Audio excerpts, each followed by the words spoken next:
안녕하세요. 오늘은 계시에 대해서 알아보겠습니다. 성경을 보면 많은 사람들이 하나님의 계시를 받는 것을 보게 됩니다. 우리도 하나님의 계시를 받을 수 있다면 얼마나 좋을까요? 계시는 어떤 것인지, 그리고 우리도 계시를 받을 수 있는지 알아보겠습니다.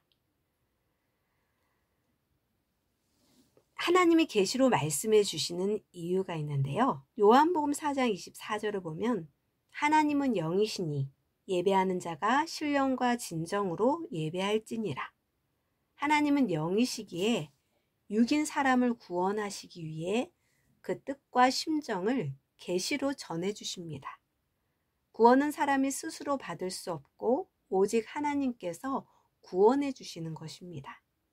그러므로 삼위께서 주시는 계시를 통해 사람들이 그 뜻을 깨닫고 구원에 이르도록 실천해야 합니다. 계시를 받으면 사람은 해결할 수 없는 것을 해결하게 됩니다. 돈이나 보물 혹은 어떤 사람으로 해결할 수 없는 것을 해결하게 되니 그 가치는 돈이나 명예나 어떤 권세와도 비교할 수 없습니다. 계시는 누구나 받을 수 있습니다. 에베소서 1장 17절을 보면 우리 주 예수 그리스도의 하나님, 영광의 하나님께서 지혜와 계시의 정신을 너희에게 주사 하나님을 알게 하시고, 사실 계시는 특별히 하나님과 통하는 사명자만 받는 것이 아니라 누구나 받을 수 있습니다. 다만 사람이 받을 준비를 해야 합니다. 방송국에서 전파를 통해 방송을 하게 되는데 방송을 보는 사람이 안테나를 가지고 주파수를 맞추어야 TV나 라디오를 시청할 수 있는 것과 같은 이치입니다. 하나님께서 계시를 해주셔도 사람이 준비가 되어 있어야 받을 수 있습니다. 하나님이 계시를 주셔도 사람이 못 받는 것은 하나님이 계시를 어떻게 주시는지 배우지 못하니 계시를 받아도 그것이 계시인 줄 몰랐고 풀 수도 없었으며 중요하게 여기지 않았기 때문에 계시를 못 받는 것입니다. 그럼 계시에 대해서 배워보도록 하겠습니다. 외국인과 소통하고 싶다면 자기가 해당 나라 언어를 배워야 합니다. 이처럼 신과 소통하고 싶다면 신의 언어를 배워야 합니다. 또 스마트폰이나 전자제품의 작동법을 알면 금방 사용할 수 있듯이 계시에 대해서 배우면 계시를 받기도 하고 계시를 깨달아 즉시 써먹게 되니 배워야 합니다. 그렇다면 계시를 받으려면 어떻게 해야 할까요?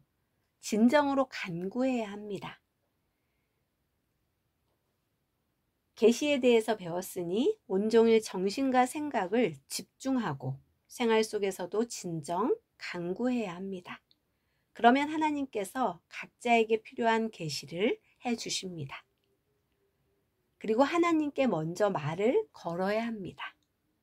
계시를 받으려면 계시를 받을 우리가 하나님께 먼저 말을 걸어야 합니다. 우리가 하나님에게 무엇을 물었을 때 그 말이 맞으면 하나님은 맞다고 마음으로 대답하실 때도 있습니다. 틀리면 대답하지 않으십니다. 계시는 확인, 분별해야 합니다. 고린도후서 11장 14절에서 15절을 보면 이것은 이상한 일이 아니니라. 사탄도 자기를 광명의 천사로 가장하나니 그러므로 사탄의 일꾼들도 자기를 의의 일꾼으로 가장하는 것이 또한 대단한 일이 아니니라. 그들의 마지막은 그 행위대로 되리라. 다만 계시를 하나님만 주시는 것이 아닙니다. 천사나 사탄이 계시를 할 수도 있으니 이를 알고 꼭 분별할 수 있어야 합니다. 특히 사탄은 예수님인 척하며 교묘하게 계시를 주어 속이는데 처음에는 맞게 계시하다가 믿으면 조금씩 방향을 돌립니다. 그러니 꼭 확인해야 합니다. 온전한 계시를 받으려면 계시를 받을 자가 스스로 온전한 그릇이 되어야 온전한 계시를 받습니다.